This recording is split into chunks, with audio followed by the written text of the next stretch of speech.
Picture the smoke clearing over the blood-soaked fields of Waterloo, but this time, history takes a different path. The British flag doesn't wave triumphantly, it burns. Napoleon Bonaparte, the man who held Europe in his grasp, stands victorious as Marshal Grouchy's cavalry thunders across the battlefield, changing the course of history forever. This isn't the story you know. This is the story of what might have been. On that fateful June day in 1815, the world held its breath as two titans of warfare clashed in a final, desperate battle. In our familiar history, Napoleon's defeat at Waterloo marked the end of an era. But let us venture down a different path, where a single moment altered the tapestry of time. Imagine Marshal Grouchy, responding to the sound of cannon fire, arriving just as Wellington's forces begin to falter. The Prussians, delayed by muddy roads and French resistance, never make their crucial appearance. In this alternate reality, Napoleon's tactical genius finds its perfect expression. The Imperial Guard, instead of making their final desperate charge uphill, strikes at precisely the right moment. Wellington's famous line about the battle being, "the nearest run thing you ever saw," takes on a tragic new meaning as his center finally breaks under the relentless French assault. The Iron Duke himself barely escapes capture, leaving behind thousands of dead and wounded, his army shattered beyond recovery. The news of Napoleon's victory spreads across Europe like wildfire, igniting hope in his supporters and terror in his enemies. The coalition that had seemed so formidable just days before begins to crack. Austria, already wavering in its commitment to war, quickly seeks terms. Prussia, its army decimated after failed coordination with Wellington, finds itself isolated and vulnerable. Only Britain maintains its defiance, but even their seemingly inexhaustible resources begin to strain under the weight of continuing the fight alone. Napoleon wastes no time capitalizing on his triumph. His armies, reinvigorated by victory, sweep across the continent with renewed purpose. The borders of Europe are redrawn yet again, but this time under French terms. The Confederation of the Rhine expands, absorbing more German states into Napoleon's sphere of influence. Prussia is humbled, forced to accept French dominance or face dismemberment. Austria, seeking to preserve what remains of its empire, agrees to a renewed alliance, sealed once again through marriage ties to the Bonaparte dynasty. But it's in Britain where the most dramatic changes unfold. The government of Lord Liverpool falls, unable to survive the catastrophe at Waterloo. The Peace Party, long suppressed by war fervor, gains prominence.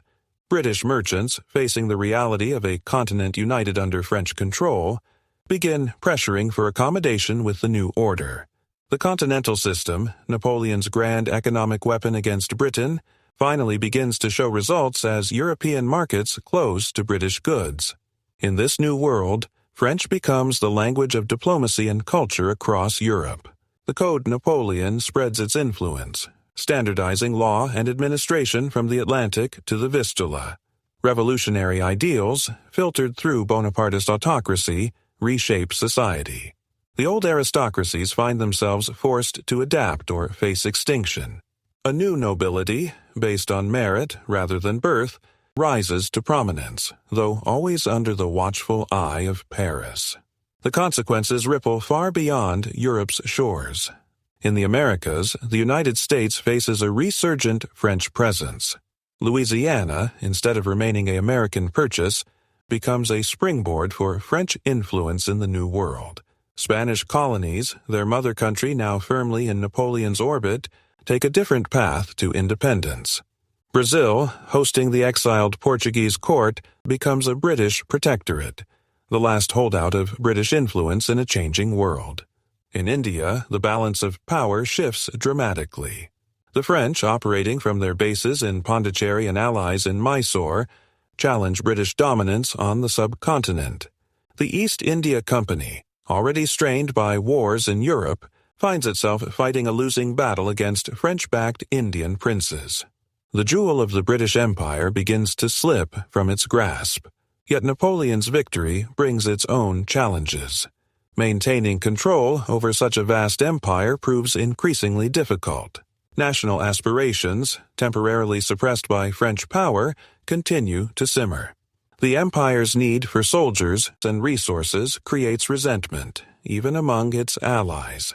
The standardization of administration, while efficient, breeds resistance from those who see their local traditions threatened. Russian ambitions remain a constant threat in the East. Though temporarily chastened, the Russian Empire bides its time, building its strength and waiting for any sign of French weakness. The great game continues, but now it's played between Paris and St. Petersburg, with Central Asia and the Ottoman Empire as the prizes. In this alternate world, technological and social development takes unexpected turns. The Industrial Revolution, while still progressing, follows a different pattern. French technical education and centralized planning compete with British private enterprise. The telegraph networks span the continent, but they follow French specifications and serve French interests first. The arts and sciences flourish under imperial patronage, but with a distinctly French flavor. The great universities of Europe become centers of a new, imperial culture that blends French rationalism with local traditions. Literature, painting, and music reflect the tensions and opportunities of life in Napoleon's Europe. Yet the question remains, is this new order stable? The empire Napoleon built rests on a complex balance of force and compromise, personal loyalty and institutional power. His successors face the challenge of maintaining this system without his particular genius for war and politics. The forces of nationalism, industrialization, and social change continue to work beneath the surface of imperial control. In this world, the Congress of Vienna never redraws the map of Europe along conservative lines. Instead, a new order emerges, neither purely revolutionary nor entirely reactionary. The principles of the French Revolution, transformed by Napoleon's pragmatic authoritarianism, create a different kind of modernity. The shadow of Waterloo looms large over this alternate history. That single battle, won instead of lost, unleashes changes that reshape not just Europe, but the entire world. The British Empire never reaches its Victorian heights. The German states never unite under Prussian leadership. The balance of power that characterized the 19th century never emerges. Instead, we see a world where French power and influence reach from Madrid to Moscow, from the North Sea to the Mediterranean.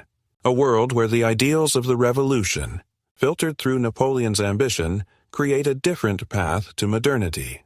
A world where the dreams of European unity come true centuries early, but at the cost of national independence and traditional liberties. As we contemplate this alternative past, we must ask ourselves, did Napoleon's victory bring the peace and unity he claimed to seek, or did it simply replace one form of conflict with another?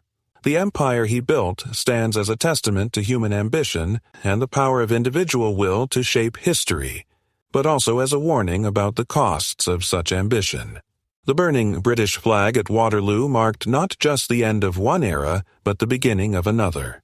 In this reality, the 19th century unfolds not as the age of Pax Britannica, but as the age of Pax Gallica. The world we know never comes to be, replaced by one that might have been both better and worse, more unified yet more controlled, more advanced in some ways yet possibly stunted in others.